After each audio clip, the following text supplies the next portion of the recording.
Welcome to the Martinus Cosmology Podcast, a new episode of our podcast dedicated to talks and reflections on life, seen from the perspective of the Danish writer Martinus.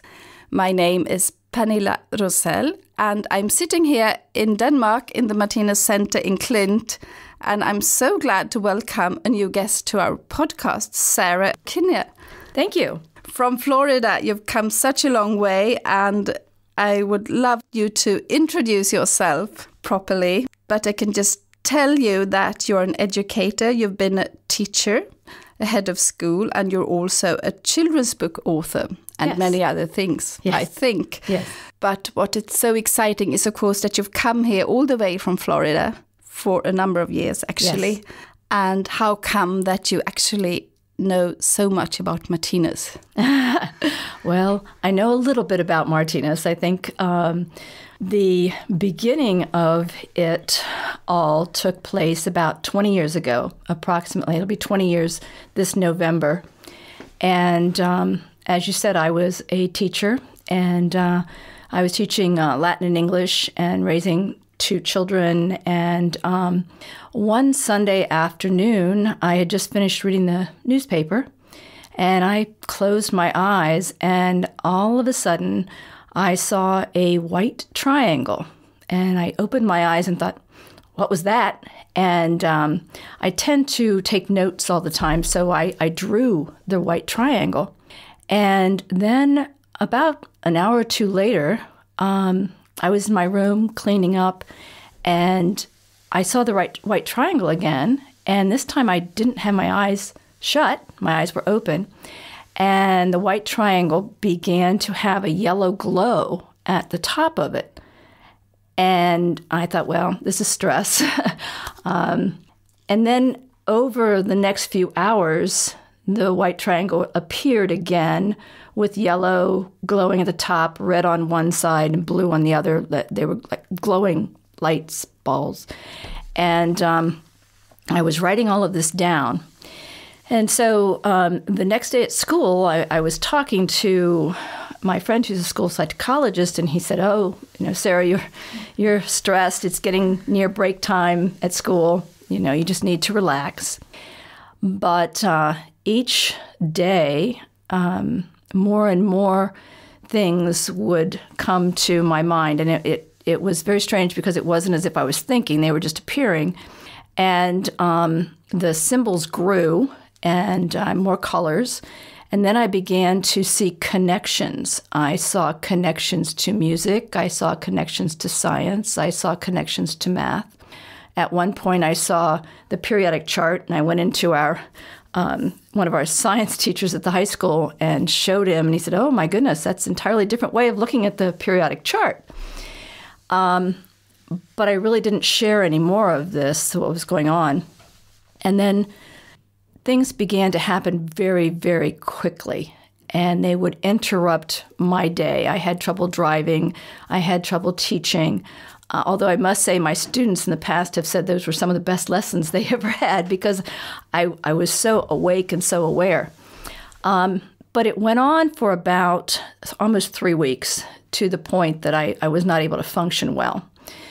And so finally one night, I always say my prayers before I go to sleep, and I just said, dear God, this is wonderful. I don't really understand what it is, but I can't do this. And when I woke up the next morning, it was totally gone. It was gone from my memory. It was gone. I had a vague memory of it. And I felt a sense of relaxation for about an hour. And then after that, I felt such sadness and such grief. It was as if someone had taken a part of me.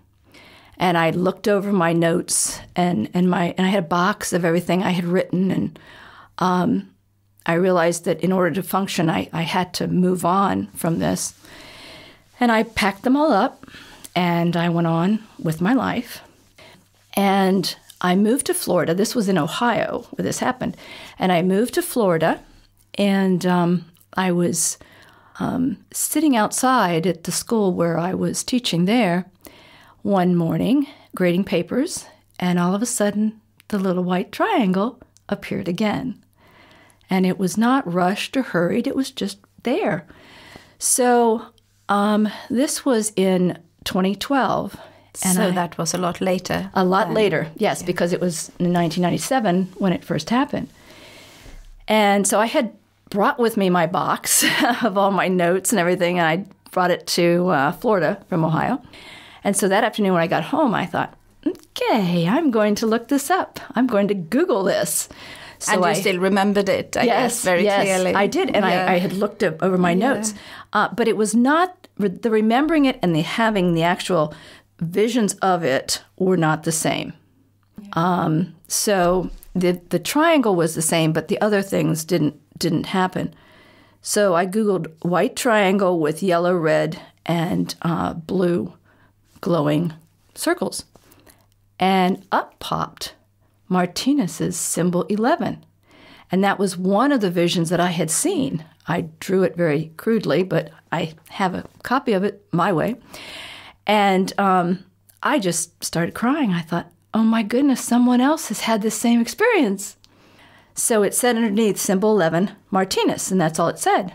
And this was back in 2012, so I spent 3 days trying to find Martinus. And there are a lot of Martinuses. There are mathematicians and philosophers and everything. And so finally on the third day, I came across the Martinus Institute. And there were all the symbols. Not the triangle, because that wasn't shown till last year. So I didn't even know that was one of his first symbols. But it said that there were classes here. And Pernilla, honestly, at that moment, the phone rang, my cell phone rang, and it was my daughter. And she said, Mom, you have promised we'd go on a trip for my birthday. And I said, sure. And she said, where do you want to go? I said, where do you want to go? She goes, I don't care. I said, how about Denmark? That's wonderful, isn't it? Yes, it was. And my daughter loves different types of cuisine, and Denmark fit the picture. So we came here, and we went around Copenhagen and different places around Denmark for a week, and then she had to go home, and I came here. And I felt as if I was coming home. And I didn't really share this information with anyone the first year, but I met Mary McGovern. And after I returned home, I sent Mary an email and explained to her what had happened and so forth.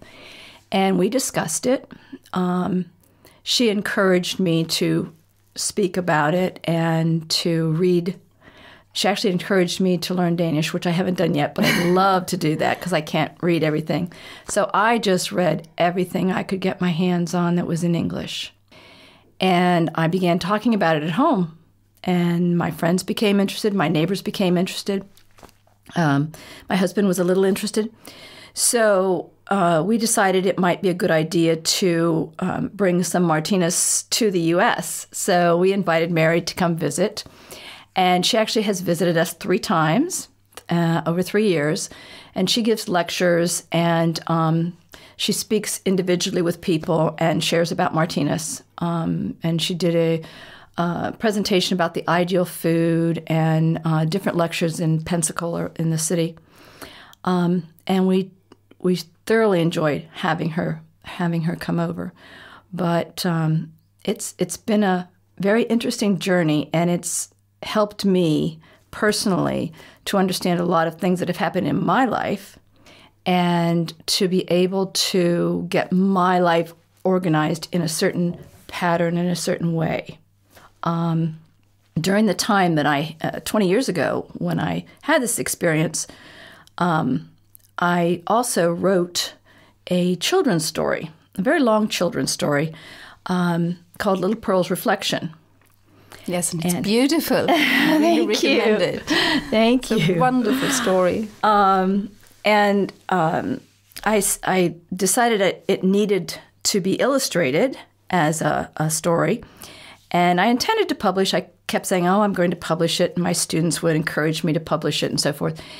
But I couldn't find an illustrator. I interviewed several, 5 or 6, could not find an illustrator.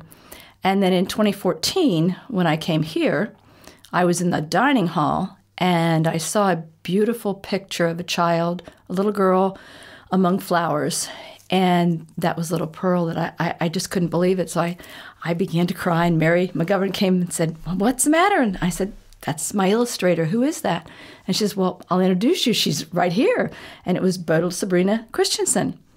And we sat down, and Mary acted as a translator for us. Bodil was Danish, and she does speak some English. And right now she's speaking English very well.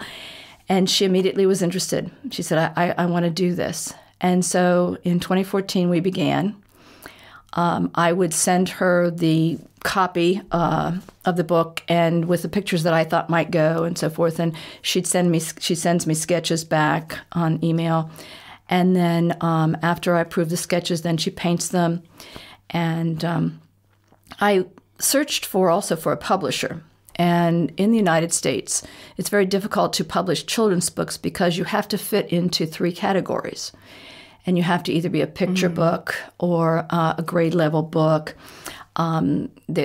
There are criteria, and I didn't want to change my story.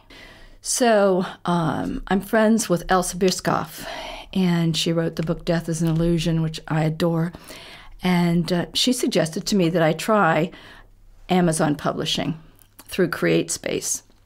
And I had done some layout and so forth over the years with yearbooks and newspapers in schools. So I kind of knew how to do it, but it was very much a learning experience. Lots of mistakes. But I decided to go that way. Amazon has been fabulous. They have really bent over backwards. They don't usually publish children's books because the colors can be so very different and so forth. And I wanted to make sure that all the colors were the Martinus colors. But then I came to find out from 2014 on, as I did this, that everything within the story is symbolic and analogous to Martinus, which... That's what's so fascinating. Yes, I really didn't know. And as I would because you wrote it earlier before you came here. Yes, you had the 20 story. years ago. Exactly. Yes. And I had it as one long story, and I've since broken it down to 7 individual books of 40 pages each. And that seems to fit well with the children. It's age, if you're in America and you know English, anywhere from 3 to 9 seems to fit 3 to 9-year-old children. But I've sold quite a few abroad to children who are learning English.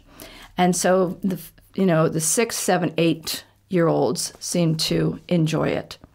One of the promises I made to myself, and I made a prayer to God also, that if I ever did have the courage to publish this book, find an illustrator and publish this book, that the profits would go for children. And that's what's happening. They go to children's hospitals and Ronald McDonald houses. And I give a lot of books away because I think it's a wonderful seed to plant for Martinus.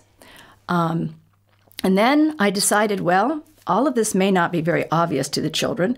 So recently I decided to write an 8th book that will go with the series that will be for adults or older children that will be called Long Ago and Yesterday. And it will discuss Martinus by name and what his philosophy is, his concepts, his universal laws and so forth, and explain the symbolism and analogy within Little Pearl.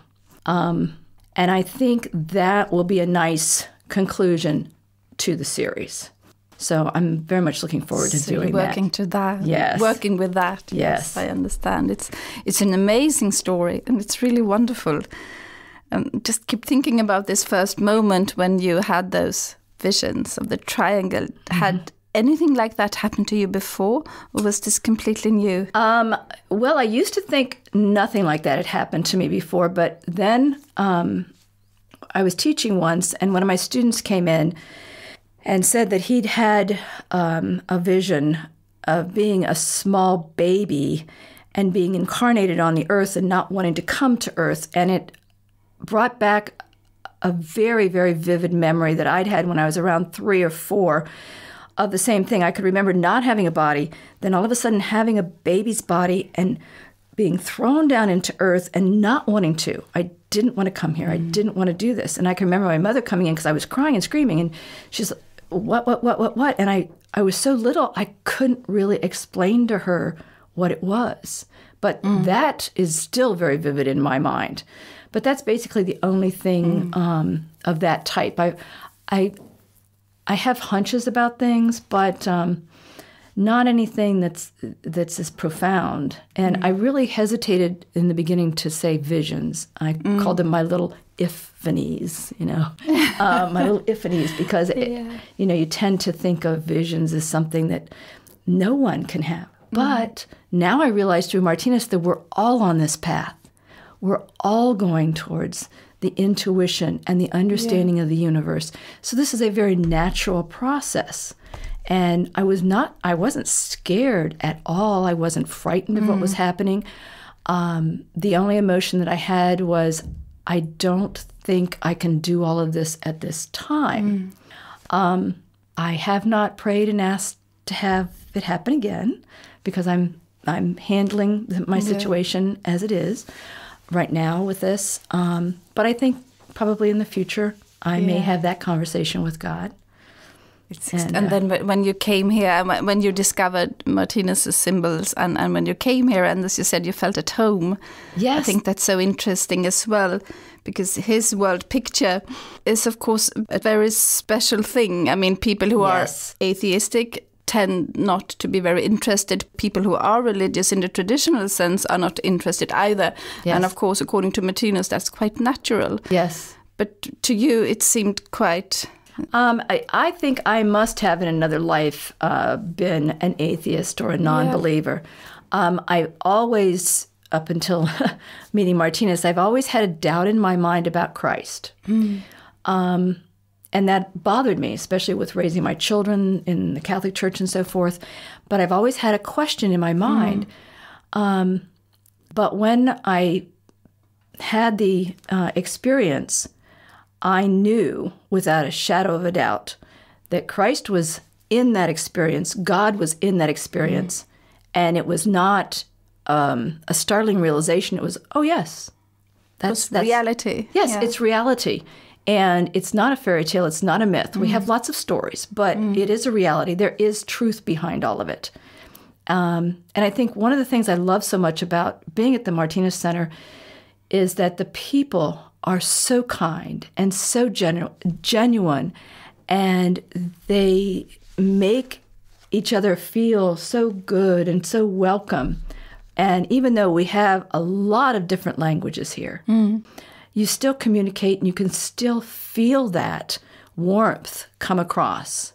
And I look forward to it. And my husband came 2 years ago here with me, enjoyed it. He loves speaking with Mary about Martinus.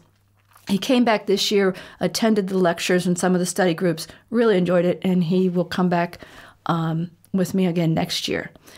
This was my 6th year, and this is our summer vacation. We just love coming here.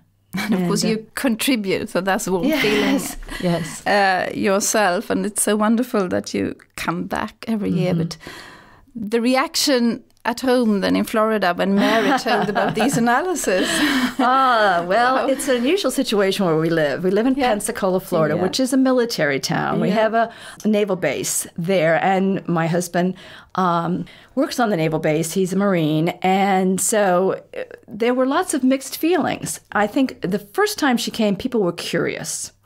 And a lot of my friends my age, in their 60s, are searching. Some are atheists, but some are just searching, whether they be Jewish or Buddhist and so forth. And in the South, some of listeners may know, it's considered the Bible Belt. Well, we have that area in Sweden as well. If it's declining, actually. Exactly. So if anything kind of goes against the interpretation of the Bible, or not so much against, but has another side to the Bible, it's very difficult. So here was Mary, bless her heart. She's here in a military town in the Bible Belt of the United States, talking about Martinus. But she has such a wonderful way and such a great understanding of the subject matter. She's very popular. And the next year, more people came to hear her, and they look forward to hearing her. She wasn't able to come this year because she's translating Liebesbog 5, which I was so torn because I wanted her to come, but I want it in English also. Yes. So, yes, everybody asks, where is she coming? When is she coming back to Florida? So as soon as she has some time, she'll come back and talk some more. But we just really, really enjoy having it available. And people, through Facebook and other media and so forth, it's growing. People are asking, what is this? What is this? And there are little pockets all over the U.S. And I'm just now finding this out, that people come to the Martinus to see Mary from Ohio, from California, from different states. They fly into my house, to meet Mary, and fly into Pensacola and stay at my house to meet Mary. And I think that's wonderful. It's she presents everything so positively. And so logically, it's like, oh, how can't you? This is just makes so much sense. This? Yes, it's wonderful. Do you think there are any particular topics or subjects that people need or are interested in? Yes, they're very much interested, as far as I can see from the 3 times she's been there, in reincarnation and karma. Karma. Okay. Not so much about the vegetarian aspect. We're right next to Texas, but yes. So we basically talk mostly about reincarnation and karma and our spiral cycles, and the symbols are very popular because they're so beautiful. Quite international. Yes. Again, in their language, of course. Exactly. So those are the topics, and I think those are the things that bring people to the table and want to hear what Martinus is coming about. That's great. I think in Sweden, where I live, as I said, very few people are interested, officially at least, in those things. But we can see those TV series from the US about children's past lives and so on. That's actually become quite popular. It has. So in a way, we have those 2 levels. Yes. Officially, we're not that kind of country, but unofficially, many people are interested in reincarnation, karma, more actually than in traditional Christianity. Yes. And it makes so much sense, and it logically explains so many things that people are searching for. So I think the questions are profound questions they ask Mary. And she has, because of her translating and working here, she has such knowledge. The extent of her knowledge it's amazing. Yes. And she's dedicated her life to this. Yes, she has. And she brought over books for me.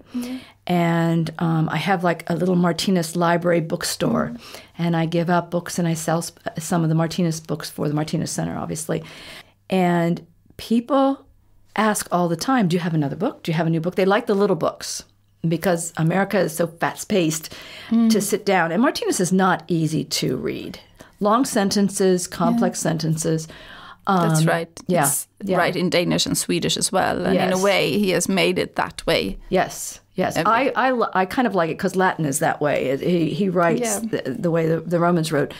But so the little books are of great interest. I can't keep enough of the little books. And Cosmos. I love Cosmos, and I share the Cosmos, the magazine, with people. And I can't wait to get that when it comes 4 times a year in the mail. I can't wait to get Cosmos. So it's great. And for you yourself, when you came here, you mentioned that it meant that personally it was important to you as well.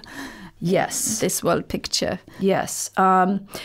I grew up with many, many learning disabilities. And 65 years ago, they didn't recognize that. And I was labeled. My father was told that I wouldn't finish grade school, wouldn't go to high school. Obviously, I did. So I didn't really know how I fit in, or why I was here, or what I was doing, and what my contribution was. I always knew I wanted to teach from the time I was 5 years old. I knew I wanted to teach. And so I think during my lifetime, I was just trying to go down the road of life this way, that way, this way, that way, without a true direction and understanding and knowledge of me. I was living outside myself, not inside myself. And through this whole experience and through Martinus, I'm now living on the inside and the outside, and it's coordinated. And I've always had I feel a good connection with God. And it has deepened that even more. And I think I relate to people better than I have before. And it's helped me to, I'm an energetic person, and I'm sometimes too energetic, and I get ill and so forth. And it's helped me to try calm down and understand, because he speaks about illness and health and all of that. And it's helped me to understand myself biologically, mentally, spiritually. So the whole ball of wax. Yeah, I wish this would be a video, because then everybody could see your energy. Because you really radiate energy inside. So, yeah, I guess that we can say that he helps us to perhaps see that there is a pattern in our life. Yes. I think. Yes, he does. And there's a purpose. There's a purpose, exactly. Yes. And of course, it gives perspective that there are more lives, or that just one life. Yes, one exactly. eternal life. One eternal life. And that is so comforting to me. That is very comforting to me. I know it's a comfort to my husband as well. Yeah. And that's another nice part. I've been able to talk with my friends and my family about this. Yeah. And that is wonderful, because the more ideas that you can discuss and so forth, the more your knowledge grows and your understanding grows. And it's developed me as a person. I'm very, very thankful. Very thankful. And I assume that you don't feel that this area and this center is a kind of sect or anything like that, no. Because I know that some people here as well have said that before that they would never want to do that. And of course, Martinus says that if you're interested in this, you're just finished with any kind of group religious activities. Yeah. I'm still religious in a sense. Yeah. But I think what I like the most about Martinus is he says, you take what applies to you, what you can use, and then leave the rest. It's just gathering knowledge. And if you want to take part, fine. If you don't, fine. And it's free will, totally free will. And I enjoy my decisions. I want to study this. I want to learn about this. And I do. I study all types of spirituality. Completely independently. Yes, completely independent. I'm very much interested. I'm studying and have for years Judaism. I find it extremely interesting, and I have some hint in my book. There's some reference to Hebrew, and my book contains some other things beside Martinus in addition to, but it all comes back to Martinus, but it facets of spirituality that from Catholicism and Judaism and Buddhism, which when we look at them here, they all come back to the same truth, the truth of God. And that's pretty much what we find here. Yes, certainly. And just the word religion doesn't have to be negative in that sense. Martinus says there's going to be one religion only for humanity. So. Yes. Well, I have to go back to the Latin. I always try to go back to the Latin words, and religion is a linking together, a relinking together of everything. We've all divided into our different groups and sects, and we will come back. That's our way of researching, and we will all come back. And I think that's beautiful, because you have that here. You have that here. And positive, as you say, because I guess that in the US, as in Sweden today, people are worried. Yes, and might be scared and about wars and terrorism and things like that. And Martinus gives such an optimistic long-term perspective. Yes. His idea, everything is very good. Yeah. Which that's in book 2. And I can remember when I first wrote that, the editors and publisher and so forth had a question. Well, you can't say everything is very good. Well, yes, I can say everything is very good. Everything is very good. So, yes, that philosophy, when you think in terms of that, you can understand a lot more, and it gives your mind a sense of peace. And, of course, it doesn't mean that our suffering will go away at once. No, that's important. No, but I think perspective is so important. Yeah. And you find that a lot online now, people talking about perspective is everything. And that's one of the things that Martinus says also. He has a symbol about that. Yeah. Our perspective, how we look at things. And I think each person's thoughts can help our world. And if we can turn our thoughts around, it's such a wave of energy that will go through our world. And I have great faith in that. I have a positive outlook, thanks to Martinus. Not that I've been a real negative person, but I've had my negative moments, and when I'm pessimistic. But this has helped promote the positive. Well, we're all human, and we can all have our moments of weakness. I think that's it. But you feel that you're still, after coming here for 6 years, you're still looking forward to it. Yes, you still because there's so much more inspiration from his works. Yes, it keeps opening and opening and opening. It's like a flower. It just keeps opening and opening and opening, and the ideas. And we're talking about eternity and infinity. My goodness, so much we can discuss. And as you say, so many different things: history, science, yes, medicine, mathematics, yes. And the lectures here. We have lectures in the morning and lectures in the evening, and there's a theme throughout a 1 week period. But you get the theme through all the different facets of information and knowledge, from science, from math, from spirituality, and different countries presenting the speeches, and they're interpreted for us into English to understand. And then we have study groups and symbol groups, and it's just the whole week's theme just becomes crystal clear in your mind, and then you just can't wait till the next theme comes up. And what are we going to talk about next year? So, do you have any favorite wish? What type of topic would you like to deal with? I really like when we discuss universal love and how that's going to happen. And it's going to be, I know, a 3,000-year process, but I like to talk about that and see. We had a gentleman here from Morocco, and there have been people here from Spain and Iceland and the U.S. and so forth, and Hawaii, from all over. And I like to hear people's perspectives, and the fact then we all, and it's in English obviously so I can understand, we all come back to the same idea of love. It's almost like it's an innate, which it is, within us. And Martinus helps us to understand that. And perhaps helps us practice that a little, yes. I think, as you say here, when we all come together. Yes. And see that we have so much in common. Absolutely. And we take a little piece of that with us. Yeah. When we go back. I can always feel the contrast when I go back and try to keep up this. But then if you go here, it's like a vacation in a way. It is. It really is. And then when you go back, you go home, and that's why the first year I went home, I'm like, I have to tell people about this. I just can't keep this to myself. This is just so amazing. And I think part of it is that people here are so enthusiastic about it. When you have something this wonderful, you want to share it. And then when you share it, you get more information yourself. So it's a lovely chain. So do you think that, well, you're probably going to go on telling people in the US? Oh, absolutely. Inviting Mary or other lecturers again? Yes, and inviting people here. Last year I had 2 friends come with me, and this year a woman that from San Francisco came over, and absolutely. And on my web pages and my Facebook page and so forth, I talk about Martinus. And I think also once my final 8 books come out, I will be able more to speak to Martinus with the children's books when there's an explanation there. But people, when they ask me, how did you come up with this book? That's an opening to tell them about Martinus. And then they're very interested.